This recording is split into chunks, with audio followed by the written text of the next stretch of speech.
কুলফু আল্লাহু আহাদ আল্লাহুস সামাদ লাম ইয়ালিদ ওয়ালাম ইউলাদ ওয়ালাম ইয়াকুল্লাহু কুফুয়ান আহাদ। রাত 2:36। তারিখ ও সাল বলছি না, তাহাজ্জুদ পড়ছিলাম। সূরা ফাতিহার পর সূরা ইখলাস পড়ার পরেই আমি আমার পেছনে কিছু একটার উপস্থিতি অনুভব করলাম। হাওয়ার স্বরে কেউ বলছিল, কেন কেন আমাকে কষ্ট দিলি? আঁতকে উঠলাম, তবুও নামাজ ছাড়িনি। প্রথম রাকাতে সিজদাতে গেলাম। মনে হলো কেউ জায়নামাজ ধরে টানছে। আমার রুমের ডান পাশের ক্লাসের টেবিলে টুং টাং শব্দ হচ্ছিল। ভয় পেয়ে গেলাম। ভয়ে ভয়ে 2 রাকাত নামাজ শেষ করে আয়াতুল কুরসি পড়ে 3টা তালি দিলাম হাতে।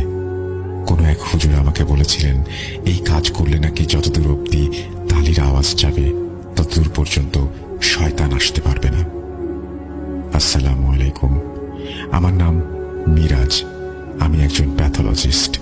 আসলে প্যাথোলজিস্ট ছিলাম কেন বললাম, সেটা নিয়েই আমার এই ঘটনা। যে ঘটনার কথা বললাম সেটা ছিল আমার জীবনের কালো অধ্যায়ের শুরু, যার পরে আমি আর কোনো অটোপসি করার সাহস পাইনি। কেন জানেন? বলবো। আজ থেকে 5 বছর আগের কাহিনী। আমার পোস্টিং তখন ত্রিশালের কোনো এক গ্রাম এলাকায়। আমার চাকরি জীবন বেশ ভালোই চলছিল।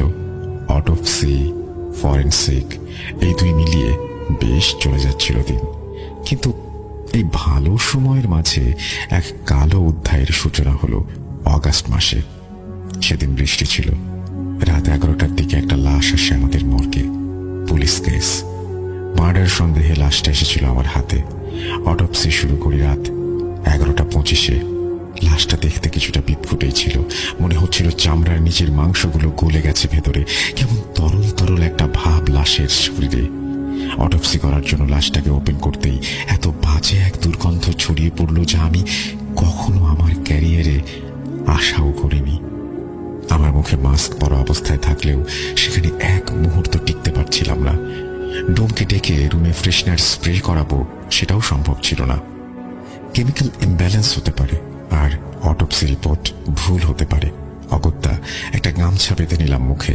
অটোপসি করতে লাগলাম। লাশের সবকিছু স্বাভাবিক ছিল, কলিজা বা যকৃত বাদে। যকৃতটা কেমন যেন এব্রো থেব্রো হয়ে গিয়েছিল, আর একটা সুতো দিয়ে ছোট টিনের কৌটার মতো শুধু বাঁধা ছিল সেই যকৃত। বুলেট টাইপের কিছু। অবাক হলাম, যকৃতে কিভাবে বুলেট লাগবে? বডিতে তো কোনো বুলেট হোল নেই, তাহলে কিভাবে সম্ভব? যদি ভুলে এমন কিছু খেয়েও থাকে মৃত্যুর আগে, তবে সেটা যাবে স্টোমাকে। লিভারে কিভাবে যেতে পারে? মাথায় অনেক প্রশ্ন থাকার পরেও আমি অটোপসি চালিয়ে গেলাম, আর সেই বুলেটের মতো কৌটাটাকে ফরেনসিকে পাঠাবার জন্য প্যাক করে রাখলাম। রাত 1টায় আমার অটোপসি শেষ হলো। আমি হাত মুখ ধুয়ে 1:30-এর দিকে বাড়ি ফিরলাম। আমার প্রতি রাতে তাহাজ্জুদ পড়ার একটা অভ্যাস ছিল। নামাজের জন্য রেডি হলাম। নামাজ পড়তে দাঁড়াতেই শুরুতে বলা কাহিনীগুলো ঘটেছিল সেদিন আমার সাথে। আয়াতুল কুরসি পড়ার পর 3 বার হাত তালি দিতেই চারপাশ একেবারে নিস্তব্ধ। 1 মিনিট, 2 মিনিট, 3 মিনিট, এভাবে 10 মিনিট চুপ করে শুধু জায়নামাজে বসেছিলাম আমি। আমার মনের ভুল ছিল ভেবে আমি নামাজে মন দিতে গেলাম। দাঁড়িয়ে নিয়ত করতে যাব, এমন সময় পাশের রুম থেকে কাচের গ্লাস পড়ে ভাঙার শব্দ হলো। আমার রুহ যেন কেঁপে উঠল। আমি বুকে 3 বার থুতু দিয়ে জায়নামাজ থেকে উঠে পাশের রুমে চলে যাই। লাইট অন করলাম, কিছুই দেখতে পেলাম না। সবকিছু যেরকম ছিল সেরকমই আছে। আমি আমার মনকে গালমন্দ করতে লাগলাম। এরপর আমি আবার নামাজ পড়তে চলে গেলাম। জায়নামাজের ওপর এবার আমি একটা কাগজের টুকরো পেলাম, যেখানে আরবিতে লেখা ছিল, যার বাংলা উচ্চারণ উম্মাতি মুহাম্মদ। এরপরে আরো কিছু কথা তিনি লিখেছেন, সেটা আমি আর পড়ছি না। আমি আরবি পড়তে পারলেও অর্থ সহ পড়তে জানতাম না। হঠাৎ এমন একটা লেখা কাগজে, আর ইবলিশ শব্দটাও রয়েছে লেখায়। কি হতে পারে? আমি কাগজটা রেখে দেই। কাগজটার ছবি আমি আপনাকে দেব ভাই। ঘটনাটা বলা শেষ করার পর সেদিন আর নামাজ পড়া হয়নি। তাহাজ্জুদের সময় শেষ হয়ে গিয়েছিল বলে আমি রাতে ঘুমোতেও পারিনি। মনে হচ্ছিল কেউ আসছে, কেউ আসবে, আর আমি তার অপেক্ষায় বসে আছি। কিন্তু কে আসবে আর কিভাবে আসবে সেটা আমি ভাবতেও পারিনি। অপেক্ষার লম্বা রাত। ভোর হলো অবশেষে। মসজিদে যাওয়ার অভ্যেস ছিল না, তবুও আমি সেদিন গিয়েছিলাম মসজিদে। ফজরের নামাজ পড়ার পর ইমাম সাহেবের সাথে দেখা করে কাগজটা ওনাকে দিলাম। ইমাম সাহেব বয়স্ক মানুষ, উনি লেখাটা পড়ে আমাকে জিজ্ঞেস করলেন, মিরাজ, এই লেখা কে তোমাকে দিয়েছে? ওদের প্রশ্ন শুনে আমি গত রাতের কাহিনী ওনাকে বর্ণনা করলে উনি আমাকে লেখাগুলোর যে অর্থ বলেন সেই অর্থ শুনে আমার মুখ দিয়ে কোনো শব্দ বের হচ্ছিল না। আরবি লেখাগুলোর অর্থ কি ছিল জানেন?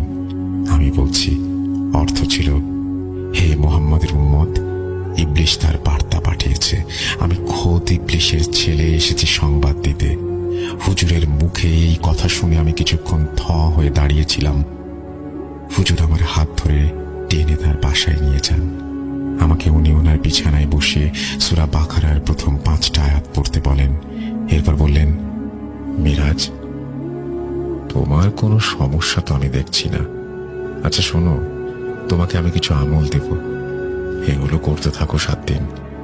আমি হুজুরের কাছ থেকে আমল নিয়ে বাসায় চলে আসি। সারা রাত ঘুম না হবার ফলে আমি সেদিন আর কাজে যাইনি। বাসায় এসে শুতেই মরার মতো এক ঘুম চলে এলো আমার চোখে। না রান্না করতে পেরেছি, না গোসল, আর না নামাজ। কেমন যেন ঠান্ডা হয়ে গিয়েছিল আমার রুম। আমার বাসার আবহাওয়াও কেমন হয়ে গিয়েছিল। রাতের দিকে ঘুম ভাঙলো। ফ্রিজের কাছে গেলাম কিছু সবজি বের করে রান্না করব বলে। ফ্রিজ খুলে আমি বমি করে দিলাম। আমার ফ্রিজের সব সবজি পচে গলে এক শেষ হয়ে গেছে, আর সেগুলোর দুর্গন্ধে আমার পেটের ভেতরের সবকিছু বেরিয়ে আসার উপক্রম হচ্ছিল। বাথরুমে গেলাম, মুখে গামছা বেঁধে এলাম, সবকিছু পরিষ্কার করলাম। শেষ সম্বল ডিম। ভাত বসাতে গিয়ে দেখলাম চালে পোকা ধরে গেছে প্রচুর। সেগুলো ছেঁকে ভাত বসালাম। ভাত বেশি একটা ভালোভাবে হলো না। ডিম ভাজতে গেলাম, ভাত নামিয়ে ডিম ফাটাতেই দেখি ডিমটাও নষ্ট হয়ে গেছে। হঠাৎ আমার লিভিং রুম থেকে একটা বিভৎস হাসির আওয়াজ ভেসে উঠল।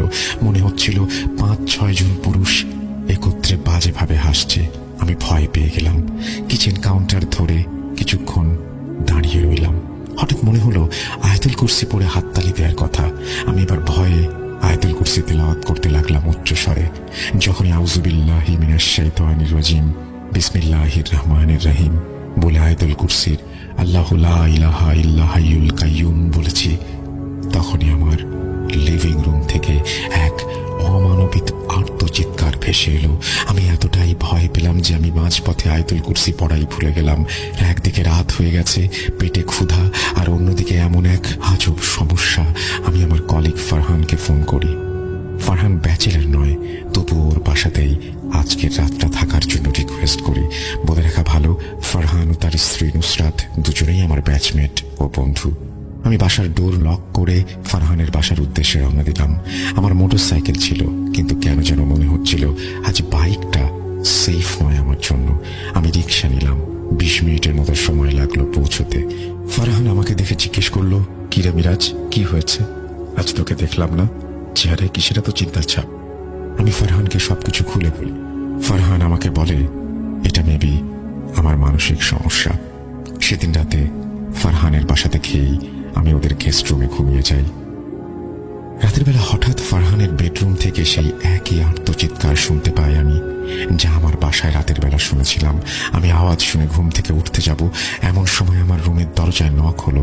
বাইরে থেকে ফারহান বলছে, মিরাজ, আই মিরাজ, কি হয়েছে? চিৎকার দিলি কেন? আরে দরজা খোল ভাই। আমি দরজা খুলবো কি খুলবো না, ফারহানের ডাক শুনে আমি হতবাক হয়ে যাই। কি বলছে ফারহান? আমি আবার কখন চিৎকার দিলাম? এদিকে ফারহানের ডাকে দরজা খুলে আমি ওকে বলি, ওদের বেডরুম থেকে যে চিৎকারের আওয়াজ পেয়েছি একটু আগে। ফারহান বলে, দেখ ভাই, আজগুবি বকিস না। তুই এগুলো কি বলছিস? তুই কি এগুলো ইচ্ছে করে করছিস? দেখ, এত রাতে ঘুম নষ্ট করিস না ভাই।